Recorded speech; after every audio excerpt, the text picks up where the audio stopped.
Api berkobar hebat menghanguskan 5 rumah panggung di Kecamatan Sabang Paru, Kabupaten Wajo, Sulawesi Selatan, Minggu malam. Selain rumah, sejumlah motor milik warga juga hangus terbakar. Belum diketahui penyebab kebakaran ini. Api akhirnya berhasil dipadamkan setelah 7 unit mobil pemadam kebakaran dikerahkan ke lokasi. Salah seorang petugas damkar nyaris tewas akibat tersetrum saat berupaya memadamkan api. Beruntung ia berhasil diselamatkan oleh petugas damkar lainnya dengan dibantu oleh warga. Kebakaran yang terjadi tadi tadi itu kami langsung menerima telepon di kami memerintahkan anggota untuk segera itu. Jadi posko itu mengirim menggunakan armada, kemudian ditambah satu unit dari sepak bola itu membantu memadamkan api. Tak ada korban jiwa akibat kebakaran ini, namun kerugian ditaksir mencapai ratusan juta rupiah. Dari Wajo, Sulawesi Selatan, Amnar Sengkang, iNews melaporkan.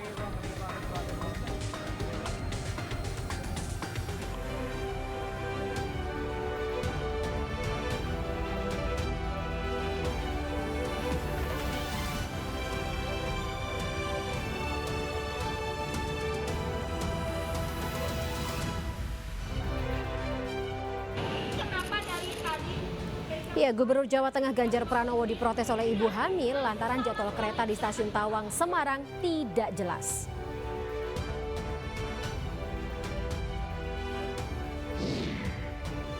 Polisi terus memburu terduga pelaku penculikan terhadap Malika, bocah 6 tahun di kawasan.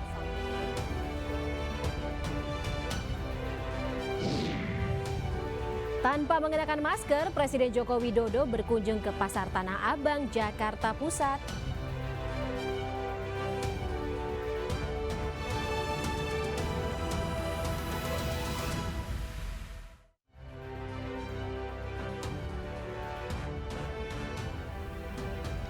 Selamat sore pemirsa, demikian tadi berita pilihan iNews sore bersama saya Stefani Patricia. Dan saya Fani Imaniar.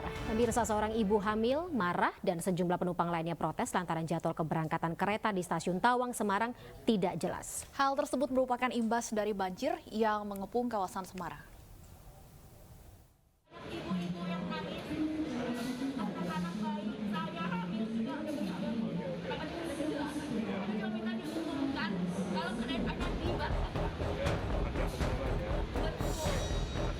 Kemarahan ibu hamil ini tak terbendung dan diluapkan ke Gubernur Jawa Tengah Ganjar Pranowo yang mendadak datang ke stasiun Tawang, Semarang, Jawa Tengah.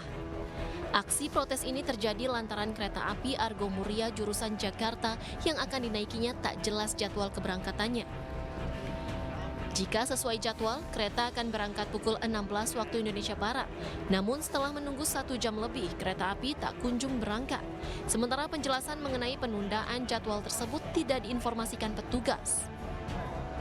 Ya, karena tidak ada kejelasan, jadi sudah 1 jam kita di dalam kereta, tapi sampai sekarang belum berangkat juga. Jadi terakhir saya tanya, katanya kemungkinan paling lambat 1 jam baru jalan gitu loh. Itu aja tulisan, karena yang kita mesti tegang tuh karena tidak ada kejelasan. Kayak SMS, petugas kitanya nggak tahu. Ganjar lantas menemui petugas KAI untuk mengatasi keterlambatan kereta api di stasiun Tawang. Ia juga menegaskan tidak ada tiket kereta api yang hangus karena akan diganti 100% jika dilakukan pembatalan. Tiket saya hangus, Pak. Nggak ada tiket hangus. Teorinya siapa itu? Yang kedua, kami minta dijelaskan, disebutkan kepada masyarakat, satu, mana kereta yang tidak berangkat? Pasti tidak berangkat. Mana yang delay? Kira-kira perkiraannya berapa, karena kita bicara juga dengan kondisi cuaca. Sebagian penumpang kereta api yang keretanya batal berangkat dialihkan ke moda transportasi bus. Ganjar memastikan tidak ada calon penumpang yang terlantar dan merasa dirugikan karena imbas banjir di stasiun Tawang. Dari Semarang, Jawa Tengah, Taufik Budi, iNews melaporkan. Sementara itu, pemirsa, warga terdampak banjir di Pekalongan, Jawa Tengah menggunakan bantaran rel kereta api untuk mengungsi. Iya, meski berbahaya, bantaran rel kereta ini dipilih karena dekat dengan rumah mereka sehingga dapat tetap mengawasi.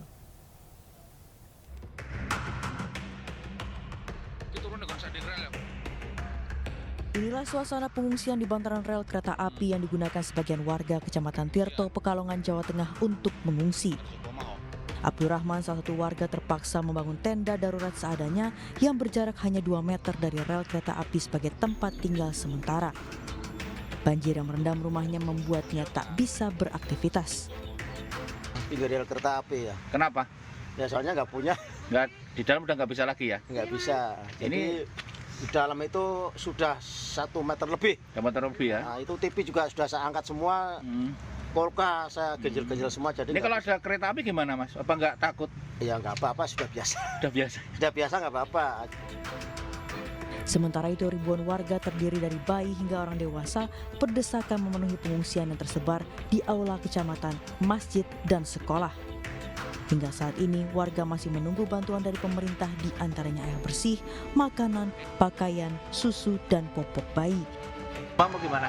Enggak sih, tapi kurangan pempes. Oh, kok terus? Air sih ya. Air bersih? Susu?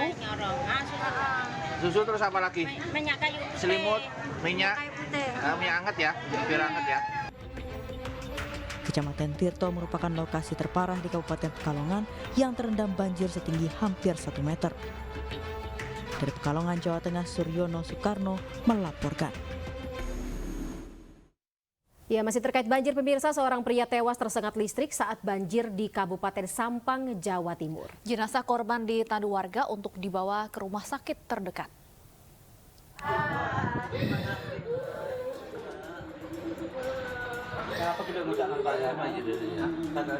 Seorang pria bernama Muhammad Romli meninggal dunia saat banjir melanda di Desa Panggung, Sampang, Jawa Timur.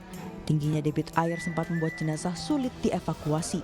Jenazah pun dibaringkan di tempat tidur di tengah banjir sambil menunggu tim evakuasi tiba.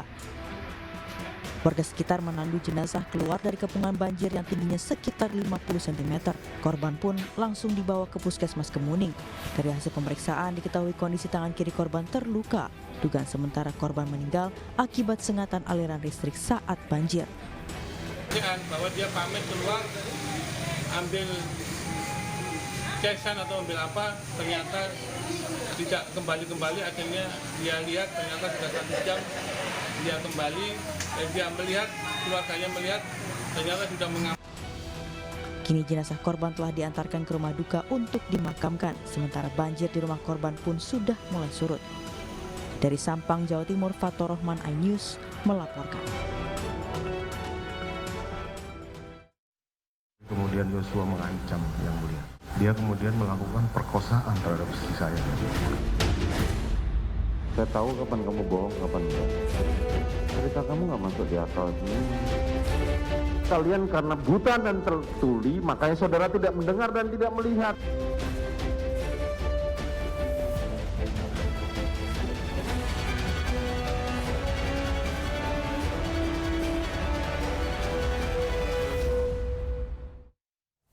Dua terdakwa pembunuhan Brigadir Yosua, Ricky Rizal dan Kuat Ma'ruf menghadirkan saksi ahli meringankan dalam sidang hari ini. Ya, ahli hukum pidana yang dihadirkan Kuat Ma'ruf menilai tidak semua orang yang ada di tempat kejadian perkara adalah pelaku kejahatan. Ricky Rizal dan Kuat Ma'ruf masing-masing menghadirkan 1 orang saksi ahli dalam sidang hari ini. Kubu Ricky Rizal menghadirkan pakar psikologi dari Universitas Indonesia, Nathanael Sumampo. Sementara penasihat hukum Kuat Ma'ruf menghadirkan pakar hukum pidana dari Universitas Islam Indonesia Yogyakarta, Muhammad Arif Setiawan. Dalam keterangannya, Muhammad Arif Setiawan menyatakan tidak semua orang yang ada di TKP suatu tindak pidana bisa diikutsertakan menjadi pelaku kejahatan. Saksi ahli juga menyinggung unsur motif yang menurutnya tidak termasuk dalam unsur delik pasal 338 dan 340 KUHP. Kalau dikaitkan dengan persoalan delik yang ditanyakan berkaitan dengan 338, 340 berkaitan dengan pembunuhan atau pembunuhan berencana, maka betul bahwa di dalam delik yang dimaksud itu motif tidak termasuk sebagai unsur delik. Tetapi memahami motif itu bisa mempermudah memahami unsur yang berbentuk offset atau kesengajaan. Karena kesengajaan itu berarti ada sesuatu. Ya, karena tadi sudah saya sampaikan kalau itu bentuknya adalah turut serta itu harus ada meeting of mind, maka tidak semua orang yang berada di dalam satu tempat ketika itu terjadi satu kejahatan itu berarti turut serta kan itu. Tergantung dari tadi apakah dari orang yang ada di situ itu terjadi kesepahaman yang sama enggak untuk terjadinya kejahatan tadi yang dimaksud. Kalau itu ada kesepahaman yang sama di antara orang yang ada di situ, berarti ada meeting of mind-nya, berarti dia turut serta. Tapi kalau tidak ada, berarti tidak ada keturut-sertaan kan gitu. Dan untuk mengetahui perkembangan lanjutan sidang kasus pembunuhan berencana Brigadir Yosua, saat ini kami telah terhubung dengan Salam Rahmat di Pengadilan Negeri Jakarta Selatan. Ya, selamat sore. Salam, keterangan menarik apa yang disampaikan saksi ahli dari kubu Ricky Rizal?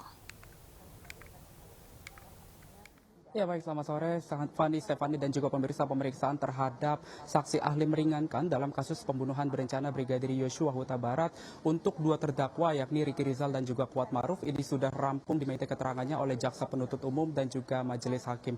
Di mana tadi dalam jalannya persidangan yang digelar sejak pagi hari tadi di Pengadilan Negeri Jakarta Selatan ada sejumlah poin-poin penting dan juga menarik yang dapat kami sampaikan kepada Anda, di mana di antaranya untuk persidangan Ricky Rizal sendiri ini baru saja rampung diperiksa ataupun juga sudah rampung diperiksa sejak pukul 3 sore hari tadi. Dan tadi kami juga sempat mengikuti jalannya persidangan. Ini ada poin menarik yang dapat kami sampaikan, di mana tadi di antaranya dari psikolog forensik Universitas Indonesia dari pihak saksi ahli meringankan Nathanael Johannes Sumampo ini menyebut bahwa Ricky Rizal ini memiliki tingkat kepatuhan dan juga memiliki tingkat emosional yang tinggi dan juga stabil maksud kami, dan juga tidak agresif, serta memiliki tingkat kepatuhan yang tinggi terhadap perintah atasan. Terbukti ini dari adanya yang mana ini dari perintah dari Verdi Sambo sendiri untuk tidak menolak perintah Verdi Sambo untuk melakukan penembakan terhadap Yosua, yang mana ini juga Ricky Rizal diminta untuk memanggil Richard Eliezer untuk bertemu dengan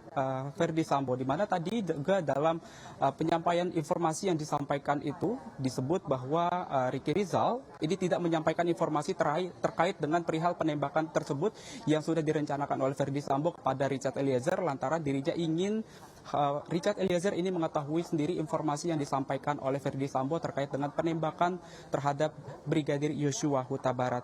Dan juga ini juga RR juga dinilai mampu meredam konflik, di mana disebutkan juga bahwa pada tanggal 7 Juli 2022 lalu adanya konflik antara Brigadir Yosua, dirinya ini mampu meredam konflik di mana untuk mengamankan senjata milik Brigadir Yosua Huta Barat agar tidak terjadi hal-hal yang tidak diinginkan. Lantaran Ricky Rizal ini juga dinilai paling senior jika dibandingkan dengan ajudan-ajudan Verdi Sambo lainnya. Sementara dari pihak Kuat Ma'ruf tadi juga menghadirkan saksi ahli meringankan dari pihak dari Universitas Islam Indonesia dengan Dr. Muhammad Arif, yang mana tadi juga disampaikan bahwa pasal yang diterapkan untuk Kuat Ma'ruf seperti pasal 338 dan juga pasal 340 ini tidak cocok diterapkan kepada Kuat Ma'ruf, lantaran Kuat Ma'ruf ini diduga ataupun juga dinilai tidak mengetahui adanya perencanaan pembunuhan terhadap Brigadir Yosua Huta Barat. Stefani. Baik, terima kasih Salam Rahmat atas laporannya langsung dari Pengadilan Negeri Jakarta Selatan. Selamat bertugas kembali. Kita ke informasi lain, pemirsa. Tanpa mengenakan masker, Presiden Joko Widodo berkunjung ke Pasar Tanah Abang, Jakarta Pusat pagi tadi. Ya, Presiden memastikan optimisme pedagang bangkit kembali pasca kebijakan PPKM ini resmi dicabut.